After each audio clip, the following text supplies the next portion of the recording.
నారాయణపేట కొడంగల్ ఎత్తిపోతల పథకాన్ని 1,00,000 ఎకరాలకు నీళ్లు ఒక్క కొడంగల్ నియోజకవర్గానికి ఇచ్చే విధంగా ఇవాళ 4,000 కోట్ల రూపాయలతోటి మనం కొడంగల్ నారాయణపేట ఎత్తిపోతల పథకాన్ని మనం తెచ్చుకున్నాం.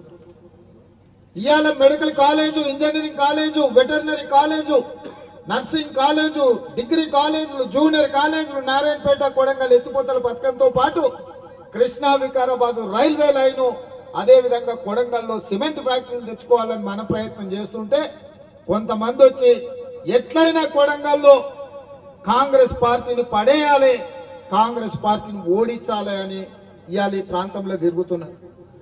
నేను అడుగుతున్న కొడంగల్ నియోజకవర్గ యువకులను, ఇక్కడున్న పెద్దల్ని ఆలోచన చేయమని నేను అడుగుతున్నా. ఎందుకు కొడంగల్లో రేవంత్ రెడ్డిని కింద పడేయాలి? మెడికల్ కాలేజ్ తెచ్చినందుకు కింద పడేయాలనా? ఇంజనీరింగ్ కాలేజ్ తెచ్చుకున్నందుకు కింద పడేయాలనా?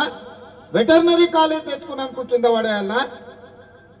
అదేవిధంగా నర్సింగ్ కాలేజీలు తెచ్చుకున్నందుకు కింద పడేయాలనా? డిగ్రీ కాలేజీలు తెచ్చుకున్నందుకు కింద పడేయాలనా? జూనియర్ కాలేజీలు తెచ్చుకున్నందుకు కింద పడేయాలనా? కరువు ప్రాంతంగా ఉన్న ఈ కొడంగల్ ప్రాంతానికి 4,000 కోట్ల రూపాయలతో నారాయణపేట కొడంగల్ ఎత్తిపోతల పథకాన్ని తెచ్చుకొని ప్రతి ఎకరాకు నీళ్లు ఇస్తున్నందుకు రేవంత్ రెడ్డిని కింద పడేయాలనా? ఈ ప్రాంతంలో ఉద్యోగ ఉపాధి అవకాశాలు లేక అపారమైన సున్నపు గనులు ఉంటే ఆ సున్నపు గనులతోని 1,000 కోట్ల రూపాయల పెట్టుబడి తెచ్చి సిమెంట్ ఫ్యాక్టరీ పెట్టడానికి అనుమతులు తెస్తున్నందుకు రేవంత్ రెడ్డిని కింద పడేయాలనా? దేనికోసం కింద పడేయాలని నేను అడుగుతున్నా. 75 ఏళ్ళు మీరు ఎవరేం చేయలే. 75 ఏళ్ళు మరి కష్టాలు ఉంటే మమ్మల్ని ఎవరు పట్టించుకోలే. ఇవాళ అర్ణమ్మ బయలుదేరింది, నేను బీజేపీ జాతీయ ఉపాధ్యక్షురాలను. మంచిదే అమ్మా, కాంగ్రెస్ ఉన్నంతసేపు మంత్రి పదవులు అనుభవిస్తుంది. కాంగ్రెస్ కార్యకర్తలు భుజాల మీద పోసి నేను ఎమ్మెల్యేని చేసి మంత్రిని చేస్తే మంత్రి పదవి అనుభవించి ఇవాళ కార్యకర్తల గుండెల మీద దాన్ని బీజేపీలోకి పోయినాం.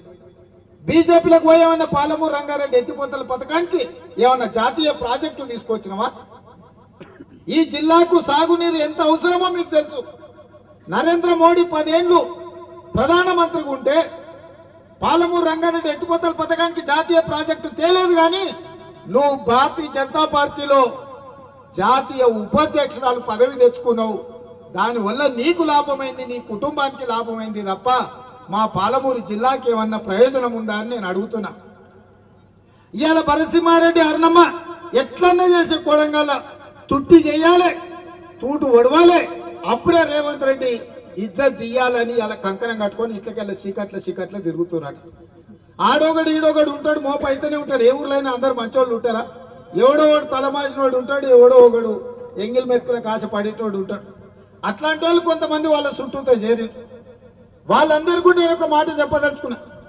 ఇవాళ మన ప్రాంత అభివృద్ధి మనం అందరం కలిసికట్టుగా ఉండి రాజకీయాలకు అతీతంగా కొడంగల్ నియోజకవర్గం నుంచి 50,000 మెజార్టీ ఇచ్చి పాలమూరు పార్లమెంట్ సభ్యుడిగా వంశీచంద్రెడ్డిని గెలిపిస్తే మీ సిపాయిగా ఢిల్లీలో ఉండి పాలమూరు రంగారెడ్డి ఎత్తిపోతల పథకాన్ని జాతీయ ప్రాజెక్టుగా తేవడానికి అవసరమైతే ప్రధానమంత్రితో కొట్లాడతాడు. రాహుల్ గాంధీ గారు ప్రధానమంత్రి అయితే 1,000 కోట్ల రూపాయలు నిధులు తీసుకొచ్చి పాలమూరు జిల్లాను అభివృద్ధి చేయడానికి ఉపయోగపడతాడు. అట్లాంటి అవకాశాన్ని జారవిడుచుకుందామా? ఇవాళ వాళ్ళు వీళ్ళు చెప్పినట్టు మనం నష్టపోదామా? అదేవిధంగా కాంగ్రెస్ ఓడగొట్టాలంటుంది. బీఆర్ఎస్ వాళ్ళు కూడా మోపారు. నేను అడుగుతున్నా, ఎందుకు ఓడగొట్టాలి కాంగ్రెస్ ను? ఆడబిడ్డలకు ఆర్టీసీలో ఉచిత బస్సు ప్రయాణం ఏర్పాటు చేసినాక ఓడగొట్టాలనా? పేదోళ్లకు రాజీవ్ ఆరోగ్యశ్రీ ద్వారా 10 లక్షల రూపాయలు ఏ దవాఖానకు పోయినా, అపోలకు పోయినా, యశోదకు పోయినా, కామినేని పోయినా బాజాబ్తా నడుచుకుంటా 10 లక్షల రూపాయలు వైద్యం అందించినందుకు ఇవాళ కాంగ్రెస్ పార్టీని ఓడగొట్టాలనా? ఇవాళ ఆడబిడ్డలకు 500 రూపాయలకే ఉచితంగా సిలిండర్ ఇస్తున్నందుకు ఇవాళ కాంగ్రెస్ పార్టీని ఓడగొట్టాలనా? ప్రతి పేదవాడికి 200 యూనిట్లు ఇంటికి ఉచితంగా కరెంట్ ఇచ్చినందుకు కాంగ్రెస్ పార్టీని ఓడగొట్టాలనా? ప్రతి పేదవాడికి ఆయన రాజశేఖర రెడ్డి గారు ఉన్నప్పుడు ఊరూరా ఇందిరమ్మ ఇల్లు ఇచ్చినాం, అడిగిన వాళ్ళకి ఇచ్చినాం, అడిగిన వాళ్ళకి కూడా ఇచ్చినాం. నువ్వు కట్టుకోవా, మళ్ళీ ఎప్పుడు వస్తుందో ఏమో, కాలం ఎట్లొస్తుందో. నీ పిల్లగానికి రేపు పెళ్లి అయితే కష్టం అయితే పిల్లగాని కూడా ఒకటి కట్టుకోని తండ్రి కొడుకు కూడా ఆయన 25 లక్షల ఇందిరమ్మ ఇల్లు కాంగ్రెస్ పార్టీ ఇచ్చింది. 10 ఏళ్లు కేసీఆర్ అధికారంలో ఉన్నాడు. ఈ కొడంగల్ మొత్తంలో ఏ ఊర్లోనన్నా డబుల్ బెడ్రూమ్ ఇల్లు వచ్చినాయా? ఎవరికైనా వచ్చినాయా? మా జర్నలిస్టులకు ఇళ్ళ పట్టాలని వచ్చినాయా? మరి ఏ పేదోడికి డబుల్ బెడ్రూమ్ ఇల్లు ఇయ్యని ఆ సన్నాసులు ఇవాళ మళ్ళొచ్చి రేవంత్ రెడ్డిని ఓడగొట్టాలి, రేవంత్ రెడ్డిని వడగొట్టాలి, ఈ కుట్రలు కుతంత్రాలు ఏందని నేను అడుగుతున్నా. ఇదే కాదు, నియామకాల కోసమే ఉద్యమం జరిగి 1200 మంది పిల్లలు ఆత్మ బలిదానం చేసుకుంటే తెలంగాణ రాష్ట్రం వచ్చింది. మీ అభిమానంతో గెలిచి కాంగ్రెస్ అధికారంలోకి వచ్చి నేను ముఖ్యమంత్రి అయిన 3 నెలల 30,000 ఉద్యోగాలు, ఎల్బీ స్టేడియంలో నిరుద్యోగ యువకులకు 30,000 ఉద్యోగాలు, నియామక పత్రాలు లెక్కబెట్టి తలలు లెక్కబెట్టి 30,000 మందికి ఉద్యోగాలు ఇచ్చిన. 30,000 మంది నిరుద్యోగ యువకులకు ఉద్యోగాలు ఇచ్చినందుకు ఇవాళ నన్ను ఓడగొట్టాలనా, నన్ను వడగొట్టాలనా? బీసీ జనాభా ఎంతుందో లెక్కను తెలవక 60 ఏళ్ల నుంచి బీసీలు కొట్లాడుతుంటే ఈ తెలంగాణ రాష్ట్రంలో ఉన్న బీసీల జనాభా మొత్తం లెక్క కట్టుండ్రి. లెక్క ప్రకారం వాళ్ళకు నిధులు ఇవ్వాలి, నియామకాలు చేపట్టాలని, బీసీ జనాభా లెక్కలు కట్టమని ఆదేశాలు ఇచ్చి, జీవోలు ఇచ్చి, నిధులు ఇచ్చినందుకు రేవంత్ రెడ్డిని ఓడగొట్టాలి, కాంగ్రెస్ పడగొట్టాలన్నా దేనికోసం పడగొట్టాలి, దేనికోసం ఓడగొట్టాలి? మీరు ఆలోచన చేయండి మిత్రులారా. ఇవాళ ఎవరికన్నా ఓటేస్తే కాంగ్రెస్ కు సుక్క నీరు వస్తుందా? కొడంగల్లో ఉండే తండాలకు రోడ్లు వస్తాయా? ఈడుండే చదువుకునే పిల్లలకు ఉద్యోగాలు వస్తాయా? ఇవాళ వాడు చెప్పిండనో వీడు చెప్పిండనో మతం పేరు మీదనో భాష పేరు మీదనో పంచాయతీలు పెట్టి కలిసిమెలిసి ఉండే కోస్గిలో ఇవాళ పంచాయతీలు పెట్టి కాడికి వచ్చారు. ఎన్నడన్నా కోస్గిలో ఎన్నడన్నా కొట్లాడుకున్నామా? శ్రీరామనవమికి వాళ్ళు వచ్చి పీర్ల పండుగకు మనం పోతుంది. ఎన్నడన్నా మన మధ్యలో పంచాయతీ ఉందా? గెట్టు తగాద ఉందా, లేకపోతే ఆస్తి తగాద ఉందా? కానీ ఇవాళ ఓట్ల కోసం మళ్ళీ పంచాయతీలు పెట్టాలని కొంతమంది బయలుదేరారు. ఇది మన ప్రాంతానికే మంచిది కాదు మిత్రులారా, ఆలోచన చేయండి. కొడంగల్ అంటే ప్రశాంతం. ఎన్నికలు వచ్చినప్పుడు ఎవరి పార్టీకి వాళ్ళకి చేసుకుంటాం, ఎన్నికలు అయిపోయిన తర్వాత ఎవరి పని వాళ్ళు చేసుకుంటాం. ఎవరి దగ్గరికి ఎవరు పోయి ఎవరి మీద ఎవరు కేసులు పెట్టుకోం. ఇవాళ అక్రమ కేసులు పెట్టుకునే పరిస్థితి, జుట్లు పట్టుకొని కొట్లాడుకునే పరిస్థితి ఇవాళ కొంతమంది కల్పిస్తున్నారు. అందుకే మిత్రులారా, ఈ కొడంగల్లో ఈ 5 ఏళ్ళు నేను ఒక్కటే మాట చెప్పదలుచుకున్న ఇక్కడ ఉన్న పెద్దలందరికీ, ఇక్కడ ఉన్న యువకులందరికీ, ఈ 5 ఏళ్ళు రాజకీయాలు వద్దు. ఈ 5 ఏళ్ళు ఎవ్వని గురించి ఎవ్వడు భ్రమలు కల్పిస్తే భ్రమలు పడకండి. 10 ఏళ్ళు ప్రధానమంత్రి ఉన్న నరేంద్ర మోడీ మళ్ళీ 3వసారి ఓటేస్తే చంద్రబాబు రాజవుతాడా? ఏమవుతాడా? 10 ఏళ్ళు ప్రధానమంత్రి ఉన్న నరేంద్ర మోడీ మనకేమన్నా ఇచ్చిందా? 5 ఏళ్ల నుంచి జాతీయ ఉపాధ్యక్షురాలు ఉన్న అరుణమ్మ ఏమన్నా తెచ్చిందా? ఇంకా కొత్తగా ఏం తెస్తారు? ఇవాళ మనకు అవకాశం వచ్చిన ఎంబడే 5,000 కోట్ల రూపాయలు తీసుకొచ్చి కోస్గిలో 1,00,000 మందితోని సభ పెట్టి రాష్ట్రంలో ఉన్న మంత్రులందరినీ కొడంగల్కు కోస్గికి రప్పించి శిలాఫలకాలేసి ఇవాళ అభివృద్ధి పనులు చేపట్టినమా లేదా ఆలోచన చేసి, ఊరూరు సందు సందు రోడ్లు వేసే బాధ్యత మనం తీసుకున్నాం. 3,500 ఇందిరమ్మ ఇళ్లు ఎంబడే పేదోళ్ళకి ఇచ్చడానికి ఇవాళ జీవో ఇచ్చినాం. 4,50,000 ఇళ్లు 22,500 కోట్ల రూపాయలు కేటాయించి రాష్ట్రమంతా పేదోళ్లకు ప్రతి ఇంటికి 5 లక్షల రూపాయలు ఇల్లు కట్టుకోనికే ఇవాళ ఇచ్చిన మాట వాస్తవం కాదా? ఒక్క కొడంగల్లో నేను 40 కోట్ల రూపాయలకు సీసీ రోడ్లు ఇచ్చినాం, డబల్ రోడ్లు ఇచ్చినాం, ప్రతి తండాకు రోడ్లు ఇచ్చినాం. దాదాపుగా 700-800 కోట్ల రూపాయలు 100 రోజుల్లో కొడంగల్లో రోడ్ల కోసం ఇచ్చిన మాట వాస్తవం కదా? మళ్ళా 100 ఏళ్ళైనా ఇన్ని నిధులు ఎవడన్నా తెస్తాడా?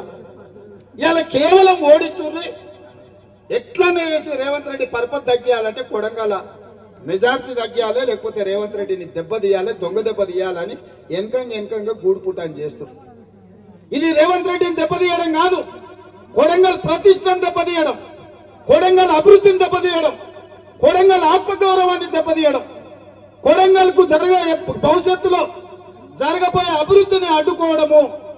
ఒకవేళ ఏదైనా తప్పిదం జరిగితే కృష్ణా వికారాబాద్ రైల్వే లైన్ రాకుండా పోతే, కొడంగల్లో వచ్చే సిమెంట్ ఫ్యాక్టరీ రాకుండా పోతే, నారాయణపేట కొడంగల్ ఎత్తిపోతల పథకం ఆగిపోతే, పాలమూరు రంగారెడ్డి ఎత్తిపోతల పథకానికి జాతీయ ప్రాజెక్టు రాకుండా పోతే ఇవన్నీ నష్టాలు జరుగుతాయి మిత్రులారా.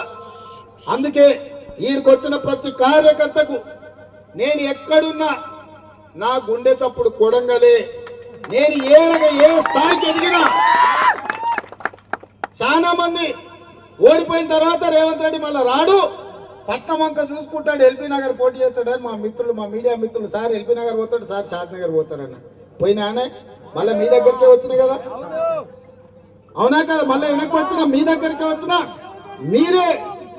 మీరే మళ్ళీ భుజాల మీద మోసిండు, మీరే గెలిపించారు.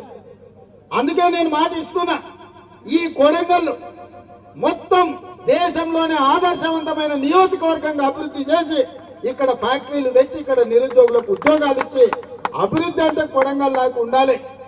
కార్యకర్తలు అంటే కొడంగల్ కార్యకర్తలను చూసి దేశమంతా నేర్చుకోవాలనే విధంగా ఇవాళ ప్రయత్నం చేస్తున్నాం. నేను మిమ్మల్ని అందరినీ వీళ్ళందరూ రూమ్ లో ఉమ్మరిస్తుంది చెమట పెడుతుందని అనుకుంటున్నారు. నేను అనుకున్న చాలా రోజులకు మా వాళ్ళని మా కుటుంబ సభ్యులు అందరినీ గంటల కొద్ది కూర్చొని అందరితో కలిసి మాట్లాడినా ఇన్ని రోజులు నాకు సరిగ్గా నిద్ర పట్టలే. ఇవాళ రాత్రికి కంటి నిండా నాకు నిద్ర పట్టలేదు. ఎందుకంటే నా కోసం కష్టపడ్డ వాళ్ళందరినీ నేను కలుసుకున్నాను సంతోషం నాకుంది. అందుకే ఎన్ని గంటలైనా ఎంతసేపు అయినా ఎవరు ఏది చెప్పినా నాతోని కొట్లాడే స్వతంత్రం మీకుంది, నాతోని పట్టుబడి పని చేయించుకునే అధికారం మీకుంది. ఎందుకంటే మీరందరి కోసమే నేను నాయకుడైనా మీ కష్టంతోనే నేను ఈరోజు ఈ స్థాయిలో ఉన్నా. ఇవాళ రాష్ట్రానికే కొడంగల్ నాయకత్వం వహిస్తుంది మిత్రులారా. ఇవాళ ఏది ఉన్నా నేను ఇక్కడ కూర్చుంటే ఎవరు బీఫామ్ తీసుకోవాలన్నా కొడంగల్కు రావాల్సింది కదా. ఎందుకంటే నేను చెప్పిన 119 నియోజకవర్గాల వాళ్ళు కొడంగల్లో కొండరెడ్డిపల్లిలో కూర్చుంటే కూడా వచ్చి బీఫామ్లు తీసుకుపోతారు. ఇది మన ఆత్మగౌరవం. ఇవాళ కూడా చెప్తున్నా 17 పార్లమెంటు ఎంపీలు మనం కొడంగల్ ఇట్లా కూర్చుంటే ఇక్కడికి వచ్చి బీఫామ్ తీసుకొని పోవాలి. ఇంత గౌరవం మనకి ఇచ్చినట్టే కదా సోనియమ్మ.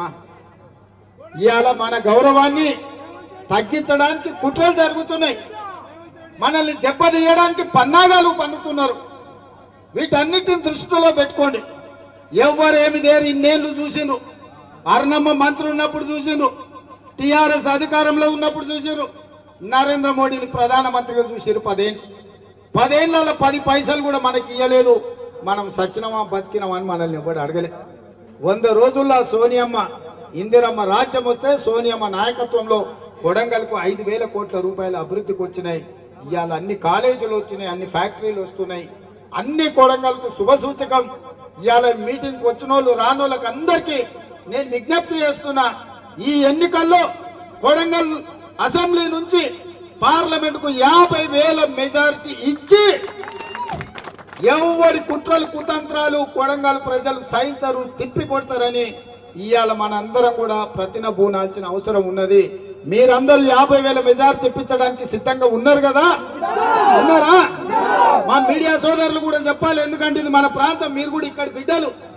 ఈడ జరిగే ప్రతి అభివృద్ధి మీకు కూడా వస్తుంది. మీ తల్లిదండ్రులు కష్టపడి ఈ ప్రాంతంలో కష్టాలు చూసిండ్రు. ఇవాళ మన కష్టాలు తీరే సమయం వచ్చింది. మీ అందరి సహకారం ఉండాల్సిందిగా కోరుకుంటూ అందరి సమస్యలు పరిష్కరించే బాధ్యత నాది. రాష్ట్రానికి నాయకత్వం వహించమని సోనియమ్మ మల్లికార్జున ఖర్గే గారు నాకు ఆదేశాలు ఇచ్చిండ్రు. ఎక్కడున్నా కూడా నా గుండె చప్పుడు కొడంగల్ అని చెప్పి మళ్ళొక్కసారి మీ అందరు తెలియజేస్తూ మీ అందరి దగ్గర సెలవు తీసుకుంటా. జై కాంగ్రెస్.